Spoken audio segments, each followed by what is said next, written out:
nesta manhã sobre o Evangelho de Poder. Quando eu contei essa história algumas vezes, está também em um ou dois dos meus livros. Quando eu era jovem, o meu pai se afogou quando eu tinha 3 anos e a minha mãe se casou de novo quando eu tinha 15 anos. Ela casou com um homem muito violento. Nós tivemos 2 anos até ela se casar de novo e foi muito difícil. Nós tivemos um ladrão tentando entrar na nossa casa por muito tempo, acho que 11 meses. Quase todas as noites, ele batia nas nossas janelas, tentava entrar na nossa casa, muito difícil.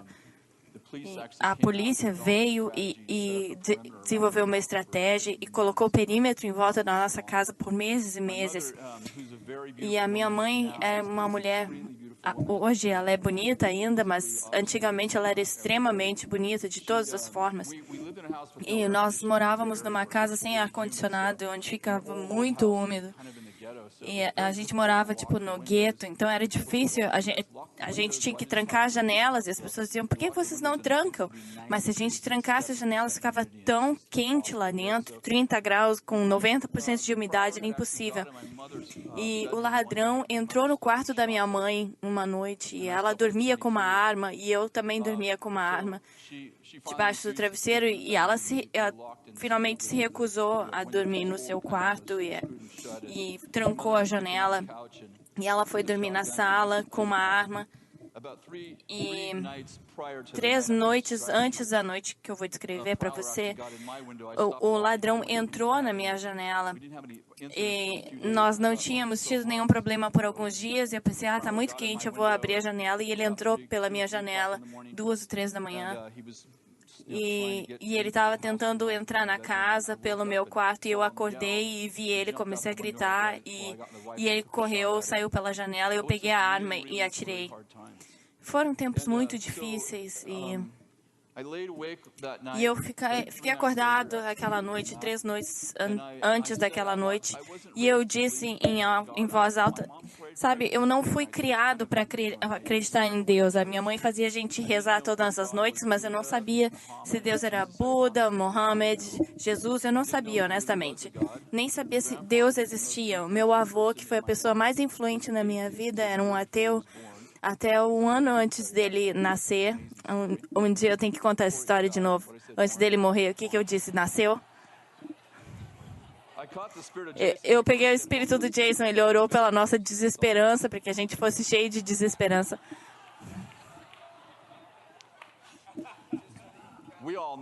Todos nós sabíamos, a gente usou o nosso discernimento. As pessoas fazem isso sempre quando eu estou pregando. Não, ele não quis dizer isso. Mas, na verdade, quando o meu avô nasceu de novo, o meu avô era ateu e, então, nessa noite, no meu quarto, 3 ou 4 dias antes daquele incidente, eu estava apavorado. A minha mãe estava no quarto, lá na sala, e eu ouvia ela chorar todas as noites e eu estava com muita dificuldade. E eu estava acordado no meio do verão, estava muito quente. E eu disse, se Deus existe, se você curar minha mãe, eu vou te encontrar, eu vou te servir para o resto da minha vida. E numa voz audível, e eu quero dizer, antes de eu continuar, eu só ouvi a voz audível de Deus 2 vezes, e nessas 2 vezes eu não conhecia Deus.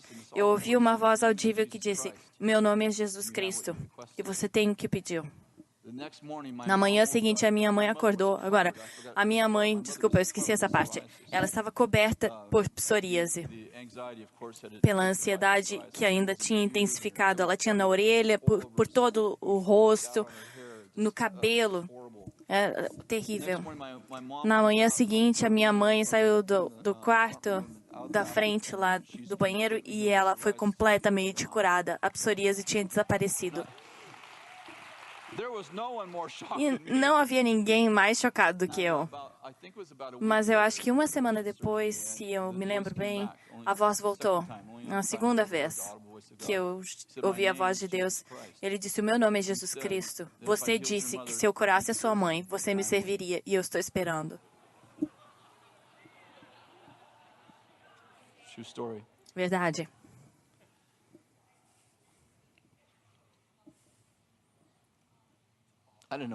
Eu não sabia nada sobre a Bíblia. Não podia ler.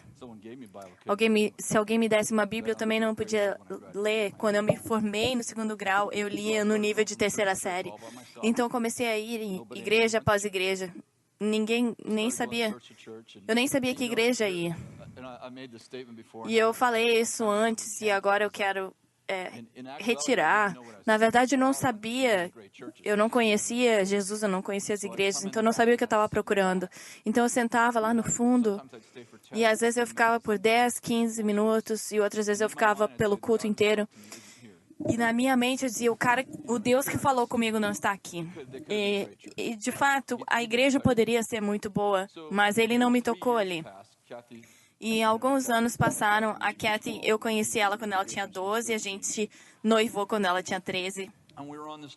E a gente está nessa jornada junto, procurando Deus, e ela estava comigo o tempo todo. E nós fomos convidados para esse grupo Célula, que eu não sabia que havia um movimento de Jesus. Eu não estava ligado em religião de jeito nenhum. Eu não reconheceria Jesus se ele ficasse na minha frente e andasse ao meu redor.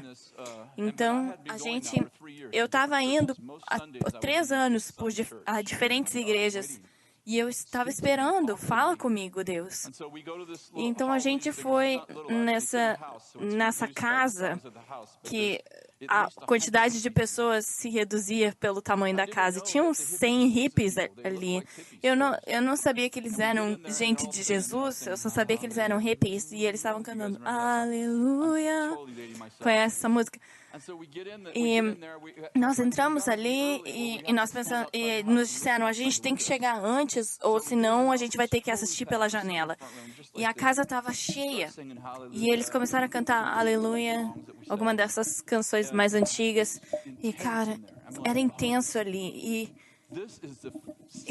E essa foi a sensação, o sentimento que eu tive quando aquela voz falou comigo. Então, nós estávamos cantando aquelas canções e enquanto a gente cantava os hippies, as pessoas se levantavam espontaneamente, sem ninguém direcionar eles, e eles diziam em voz baixa, sem interromper o louvor. E eles se levantavam e diziam, Jesus me libertou da heroína.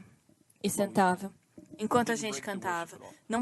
A gente não parava de cantar. Outra pessoa se levantava e dizia, Jesus me curou de epilepsia. E outra pessoa dizia, Jesus me curou de esquizofrenia. Essas pessoas iam ali, uau. Depois do louvor, antes da pregação, esse jovem, Kenny Hughes, uns 3 anos mais velho que eu, ele estava liderando o louvor com o violão e ele perguntou, alguém quer receber Jesus? Oi! E a Kathy levantou a mão. Somos nós. Nós somos como Abraão e Sara. Na verdade, como Abrão e Sarai no templo. A gente não conhecia Deus ainda. Então, nós oramos a oração simples, que a gente já ouviu várias vezes. E depois daquela noite, quando ele pregou uma mensagem simples, o Ken veio até nós estávamos sentados.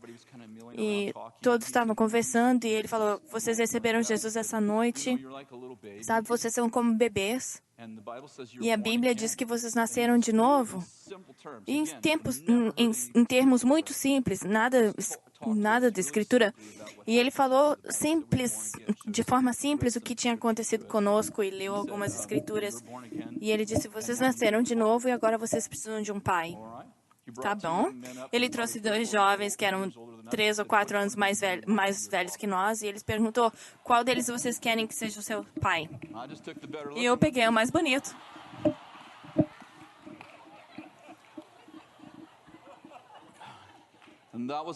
E essa foi a nossa entrada no reino.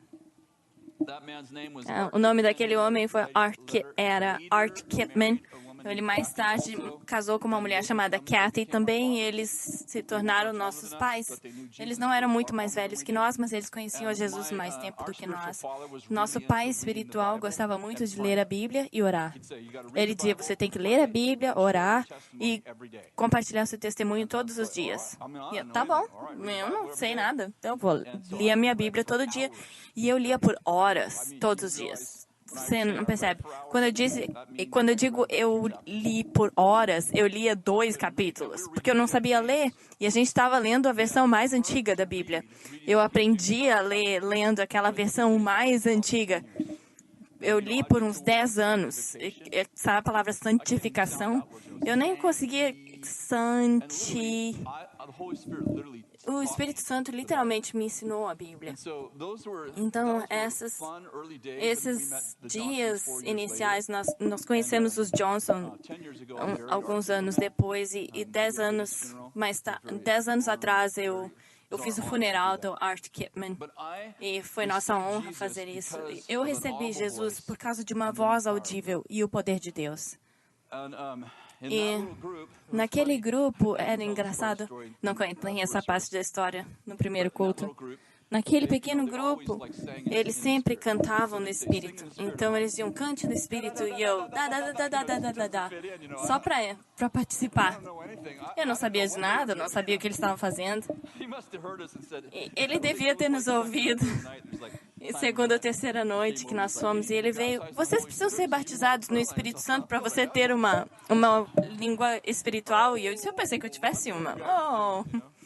É isso que vocês estão fazendo. Então, ele orou por mim e pela Kathy.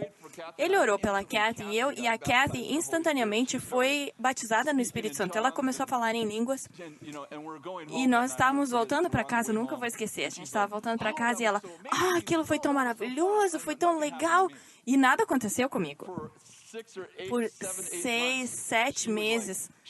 E ela, olha quando eu oro. Nada aconteceu comigo por meses. Então, de qualquer forma. Atos, capítulo 1, verso 6. Jesus ressuscitou dos mortos, ele juntou seus discípulos em Jerusalém, então ele disse para eles.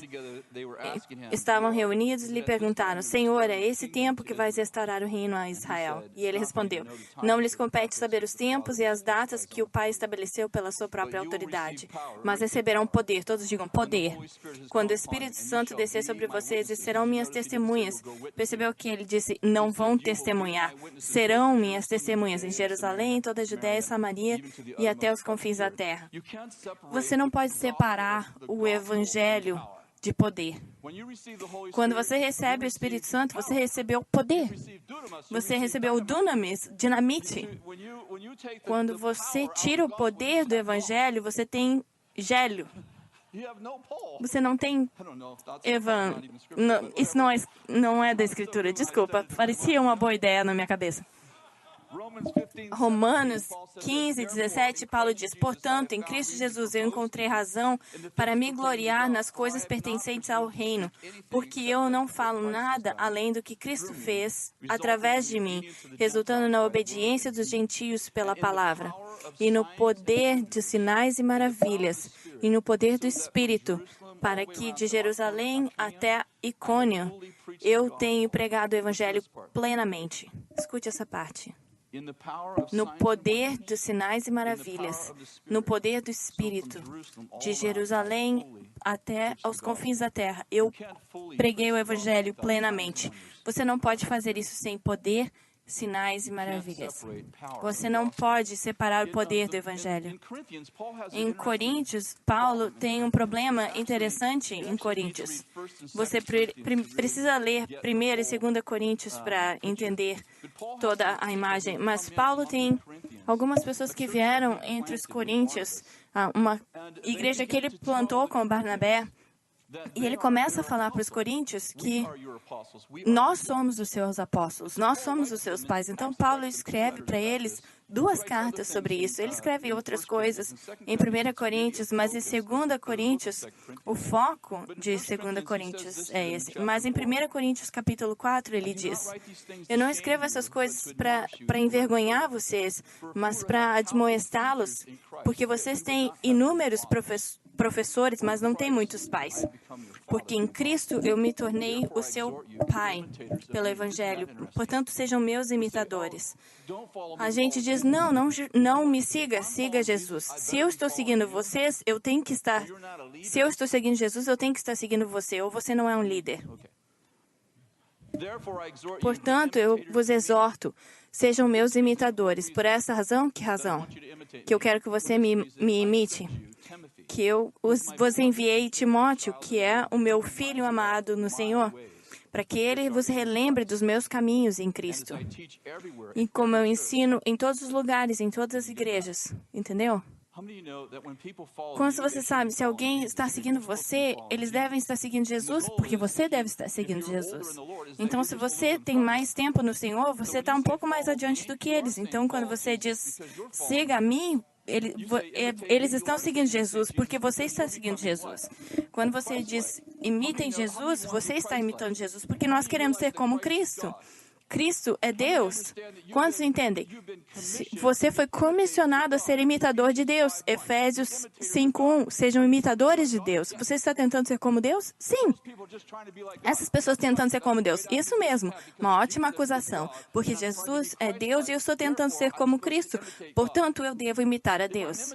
Se eu estou imitando a Deus e você está me imitando, quantos sabem? Nós estamos ambos imitando a Deus. Essa é uma boa palavra. É uma boa palavra. Então, Paulo escreve para eles, deixa eu terminar.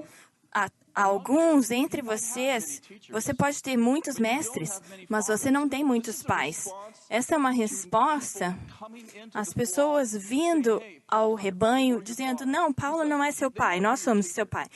Eles podem ser os seus mestres, mas eles não são seus pais. Eu sou seus pais. Em 2 Coríntios, ele diz para eles, ei, quais são as credenciais deles? Aqui estão as minhas. Eu fui espancado, eu fui naufragado, eu fui roubado. Então ele diz isso sobre esses mestres. Alguns se tornaram arrogantes, como se nós não estivéssemos vindo. E eu virei para o Senhor, para vocês logo, e eu não vou buscar as palavras dos arrogantes, mas o poder, porque o reino de Deus não consiste em palavras, mas em poder. O reino de Deus não consiste de palavras, mas de poder. Então Paulo diz, eu não vou olhar para o ensinamento deles, eu vou ver o poder. Poder? Palavras sem poder não são o Evangelho. Eu entendo que a reação disso é, hey, você não pode basear a sua vida com Deus em experiências. Sim, isso é verdade, mas quantos de vocês sabem que se eu ler a Bíblia e eu não tiver experiência, isso é religião? É forma sem poder, e forma sem poder é só religião. Bono disse que religião é o que acontece quando o Espírito sai do lugar.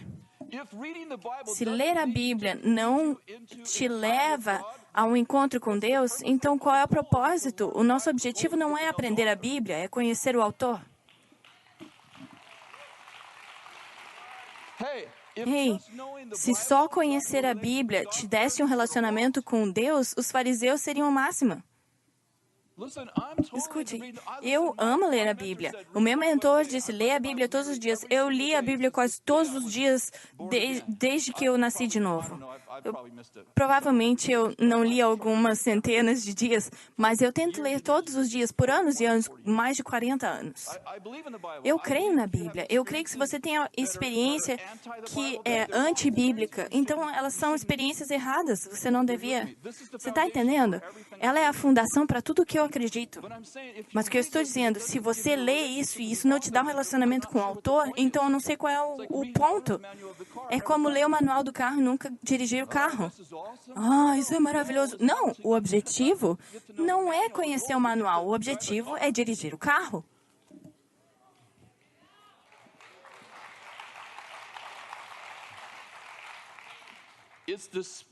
É o Espírito. É a palavra e o Espírito que são iguais à verdade. Então, Paulo diz, eu vou julgar não a sua doutrina, mas ver se eles têm poder. Em Marcos 16:15, é a comissão de Jesus para eles. Ele disse, vão ao mundo e preguem o Evangelho a toda a criação. O Evangelho não é só para humanos. Aquele que crê e for batizado será salvo. Aquele que não crê será condenado. Estes sinais acompanharão aqueles que creram.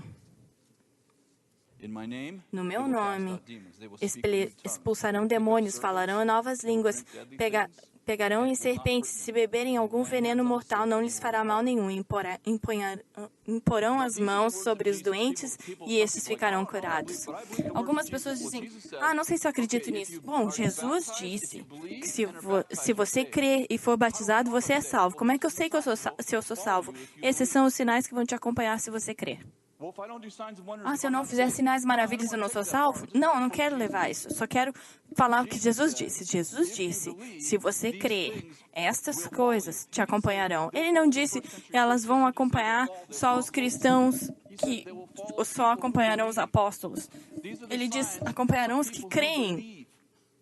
Esses são os sinais dos que creem. Você não pode separar sinais e maravilhas do Evangelho. É parte do Evangelho. Se você vier ao reino e você tem algo errado, ele pode consertar, mas é preciso poder para isso. Se você está doente, o Evangelho diz, Jesus cura os doentes. Se você tem demônio, Jesus te liberta dos demônios. Se você é cego, Jesus cura os cegos. Se você é paralítico, Jesus te cura. Não importa o que você tem, o Evangelho tem não só a filosofia para te curar, mas o poder para te curar.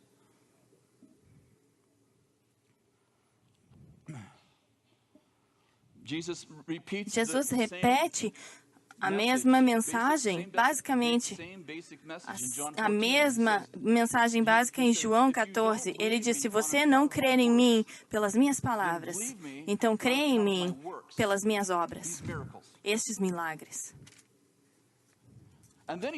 E depois ele diz isso, e maiores obras vocês farão. Quantos vocês sabem, ele está no meio de uma cruzada de cura quando ele diz isso. Se você não gosta da minha mensagem, tudo bem.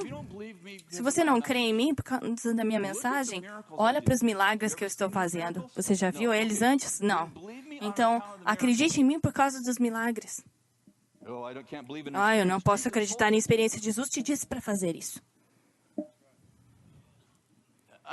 Eu entendo que nós estamos reagindo quando nós estamos sendo politicamente corretos, dizendo, eu acredito na Bíblia. Sim, eu acredito na Bíblia completamente. E há pessoas que não conhecem a Bíblia, que não creem na Bíblia, mas quando eles veem sinais e maravilhas, eles dizem, aonde que você conseguiu isso? Nesse livro que você não acredita. Então Jesus disse, e maiores obras vocês farão quando eu for com o Pai. Esses sinais acompanharão aqueles que crerem. Maiores obras vocês farão quando eu for com o Pai. Você não pode separar o poder de Deus da pessoa de Deus. Se você recebe Jesus, quantos de vocês receberam Jesus? Quantos entendem? Há Jesus Cristo, há outro Jesus. Há um Jesus religioso que tem grande filosofia e nenhuma habilidade para fazer nada. Mas você recebeu o Jesus, o ungido. Ele mora dentro de você. É incongruente que você diga, Jesus Cristo mora dentro de mim, mas eu tenho boas ideias e nenhum poder para fazer nada. Mateus 24, Jesus dá uma admoestação e que foi gritada nos nossos dias e provavelmente já foi gritado em outros dias, mas eu moro nesses tempos. Ele diz no verso 23, se alguém diz, veja, aqui está o Cristo, ou lá está ele, não creiam neles, por muitos falsos cristos e falsos profetas que realizam grandes sinais e maravilhas, se possível, enganar até os eleitos. Agora, aqui é como algumas pessoas leem isso. Haverão falsos cristos e falsos profetas, não acreditem neles, porque todos nos últimos dias serão falsos. Todos os profetas nos últimos dias serão falsos. Todos os profetas nos últimos dias são falsos. Jesus não disse isso. Ele disse, haverão falsos cristos e falsos profetas, e até os mesmos eleitos, até aqueles que são muito sábios, eles serão enganados. Então, quantos entendem? Se nos últimos dias todos os profetas fossem falsos, ninguém seria enganado. Mas eu nunca vi ninguém falsificar moedas. Eu nunca vi ninguém falsificar nota de $1. Por quê? Porque é muito trabalho para pouco valor. E o que eu estou vendo é, o diabo não cria nada, ele só copia o que Deus tem. Ele não pode parar o poder de Deus, então ele tenta duplicar o poder de Deus para você se confundir o que é Deus e o que não é. E ele só duplica, ele só falsifica coisas que são poderosas no reino. Você pode imaginar se alguém está com uma nota de $100, não, eu não quero $100. Se alguém começa a falsificar os 20, não, não quero 20 também. Ah, estão falsificando cartão de crédito, não, não quero isso também. Você não vai poder comprar nada daqui a pouco, porque você reduziu a sua vida para reagir ao que os outros estão fazendo.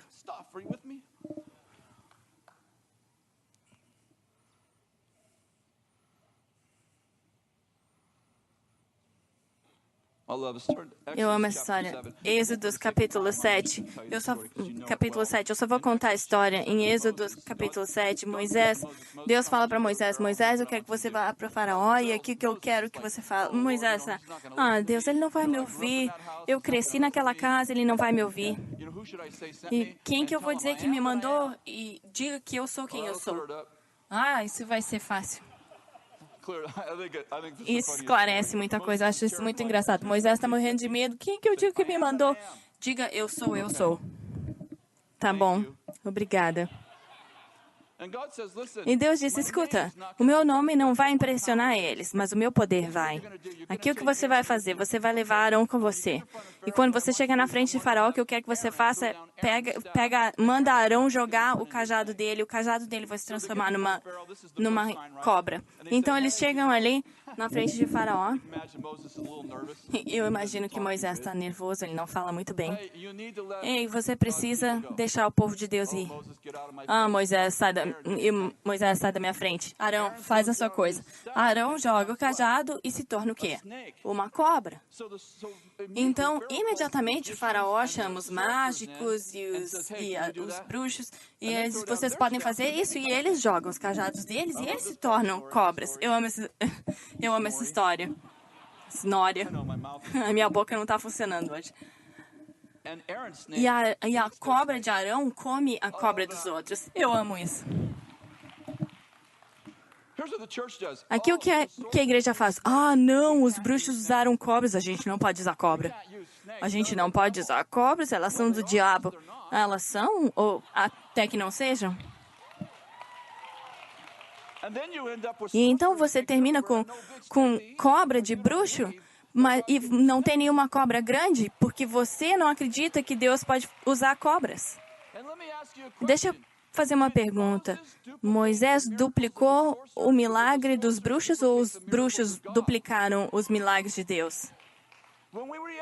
Quando a gente reage, não, a gente não vai usar isso. Eles estão usando isso, a gente não vai usar aquilo também. E aí a igreja fica cheia de cobra.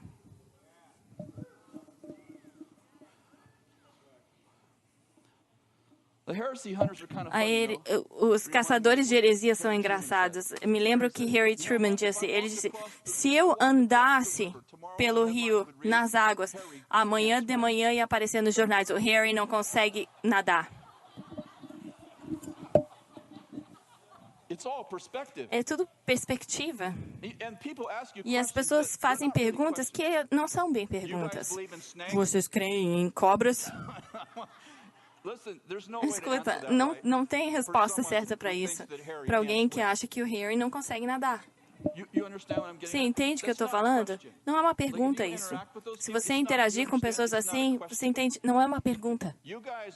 Vocês creem que vocês podem pegar coisas venenosas e isso não vai te machucar? Eu sei como é que isso é distorcido. A resposta é sim, mas quando a pessoa faz a pergunta não tem como explicar. Mas eu vou te dizer, o diabo só falsifica coisas que são poderosas. Se você parar de acreditar em tudo que o diabo... Não. Em tudo que o diabo duplica.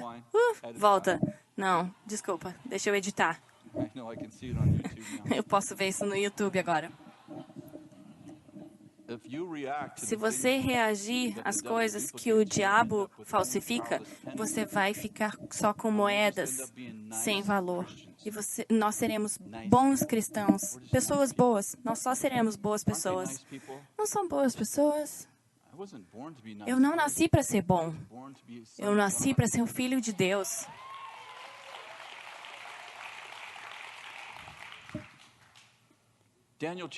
Daniel capítulo 4, e de novo, eu só vou contar a história.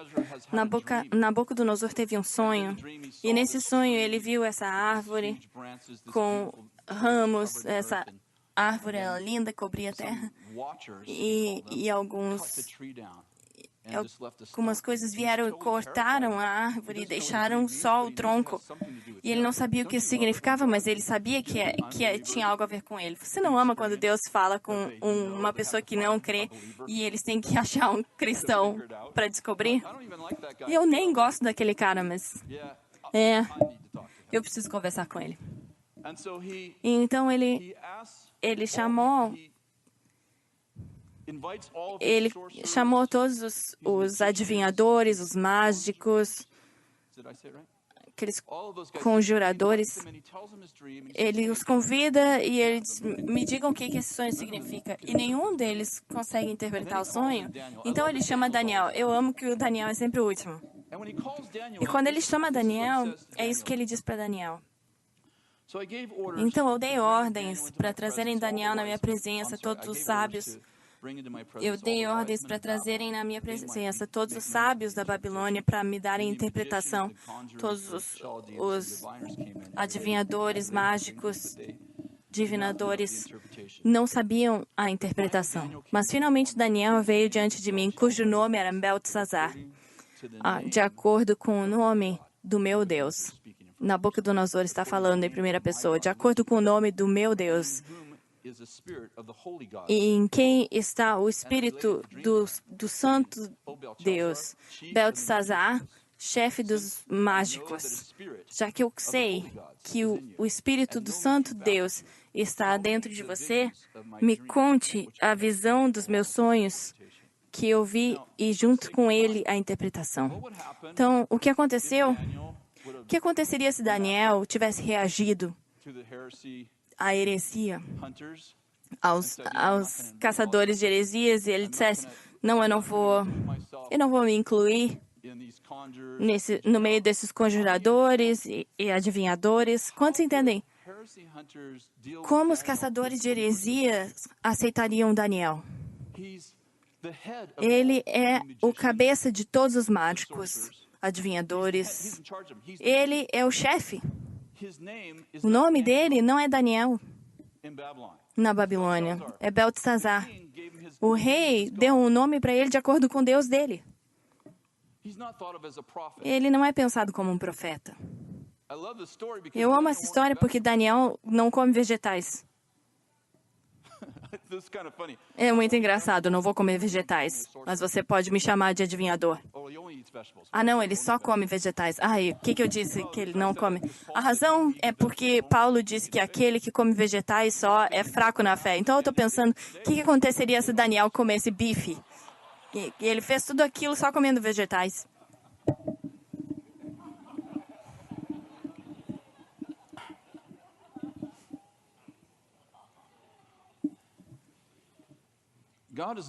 Deus está se movendo nas pessoas e está levando as pessoas para as partes mais escuras da terra. Eu gostaria que eu pudesse contar, mas eu só posso falar disso em conversas privadas. Mas eu conheço incontáveis histórias onde nos palácios de reis maus, Deus está escondendo as suas Estéres e Daniéis. Não são só histórias antigas. Isso é o que acontece quando Deus te chama para servir um rei mau. Você diz, não, eu não vou lá. Então ele diz, não, você vai servir o rei, mas você vai ser parte do grupo de médiums. Sim, e eu quero que o seu nome seja Lua Brilhante. E Daniel está ali, me chama do que você quiser, mas me dê vegetais. É uma coisa muito estranha. Eu só vou comer vegetais. sim, eu serei o cabeça dos adivinhadores. É uma questão que eu tenho quando eu chegar lá. Mas a minha questão é a seguinte. Deus enviou ele. Eu não posso fazer isso. Hey, você vai ser chamado de adivinhador e você vai ser o chefe dos médiums. A gente devia conversar. Você não deveria estar fazendo isso. Espera. Eu preciso ouvir isso. Eu preciso entender o que você está fazendo. Mas nós temos um exemplo, mais de muitos, onde pessoas de Deus serviram pessoas que não eram de Deus e os ajudaram a prosperar, mesmo quando eles oprimiram o povo de Deus. E muitas vezes eles não foram vistos como profetas ou sacerdotes ou um povo religioso. Eles eram conhecidos no mundo cheio de demônios e eles foram escondidos como fermento no reino de trevas. 4 meninos necessários, encravados na Babilônia. Isso é tudo minha ideia, são os meus pensamentos. O mundo religioso, vendo Sadraque, Mesaque, Abednego e Daniel, seus nomes sendo mudados por nomes de acordo com outros deuses.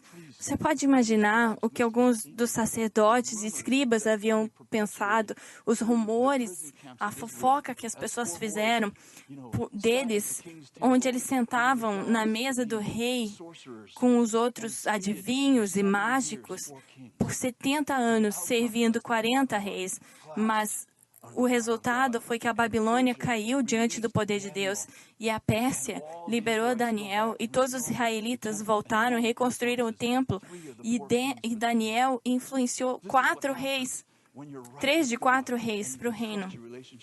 E ele não questionou o relacionamento dele com Deus. Se não parece bom do lado de fora para os outros, nem sempre parece bom. Eu observei várias vezes, mas durante o avivamento de Toronto, eu vi coisas loucas, gente manifestar coisas loucas, e uma coisa era demônio e outra coisa era Deus, e quando você está tentando julgar pela manifestação, Daniel foi guiado por Deus? E Arão e Moisés foram guiados por Deus? E as coisas loucas que você acredita em transe? As pessoas no Facebook falam isso. Tá, eu sei aonde que isso vai chegar. Sim, quer saber? Pedro teve um transe. Ele entrou num transe, ele teve uma visão, você lembra disso? E nessa visão, um lençol com animais impuros estavam ali, ele ouviu uma voz, ele estava num transe, ele teve uma visão e ele ouviu uma voz.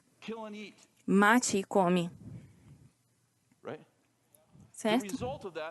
O resultado daquilo foi que Deus falou, ele disse, não, eu não posso comer isso, isso é impuro. E Deus disse, o que eu não chamo de impuro, você não chama de impuro. E ele descobriu por uma revelação,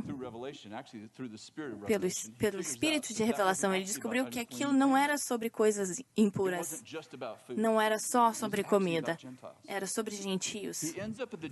E ele acaba ficando com os gentios na casa de Cornélio e ele leva a casa inteira, a primeira família de gentios que encontrou Jesus.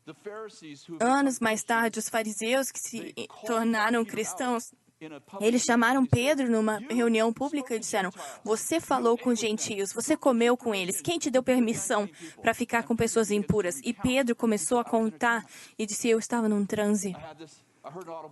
Eu ouvi uma voz audível. Eu tive essa visão. Sabe o que aconteceu? O povo que conhecia a Bíblia e conheciam Deus disseram, você estava num transe? Você teve essa experiência? Deus te falou isso? Numa voz audível? E o que eu estou entendendo é, não confie em experiências, a gente diz. Mas experiência foi como os gentios conheceram a Jesus. Foi experiência. Eles não tinham a Bíblia. Eles tinham o Antigo Testamento, eles não tinham o Novo, mas eles tinham uma fundação, mas eles não tinham experiência. Até que o Espírito Santo começou a se mover neles com poder. E foi em poder que o Evangelho, a fundação do Evangelho nasceu. Você não pode separar o Evangelho, o poder.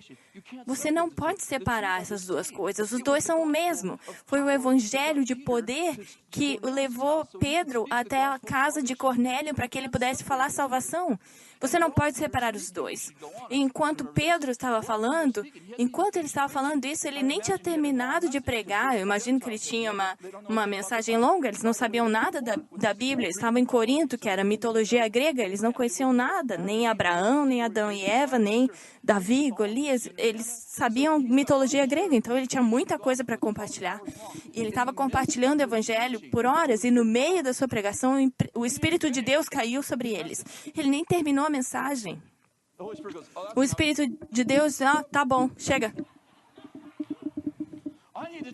Eu preciso ensinar a eles tudo isso antes deles conhecerem o Senhor. O Espírito de Deus diz, quem sabe quanto tempo foi. Ele disse, chega, tá bom.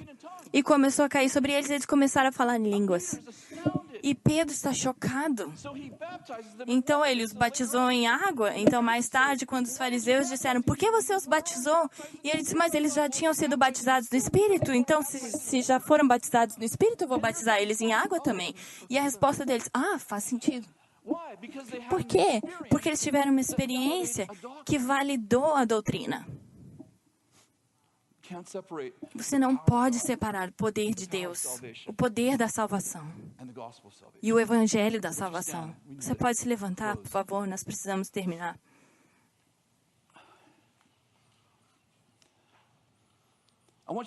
Eu quero que você coloque a mão no seu coração. E eu sinto que eu devo recomissionar você. Nós precisamos melhorar mais um nível. Atos 19 disse que Paulo fez milagres extraordinários. Eu ainda estou tentando os ordinários. Eu não sei o que extraordinário é. Mas por que a gente não concorda agora? Vamos melhorar. Quando há resistência, vamos pressionar para o próximo nível.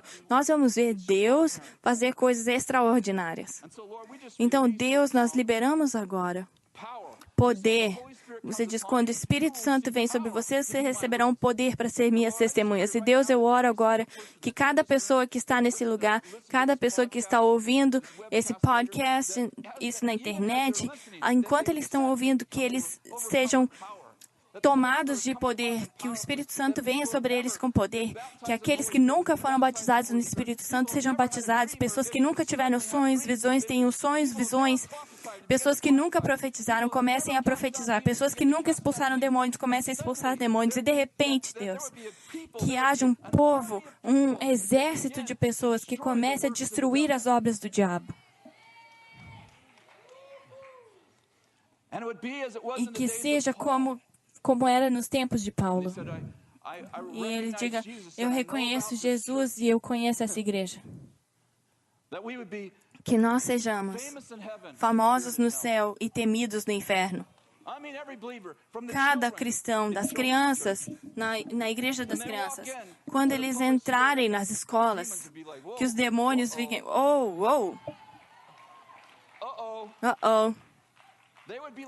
que eles sejam como Daniéis em sistemas corruptos e comecem tijolo por tijolo, comecem a tirar esses tijolos e construir algo com pedras vivas,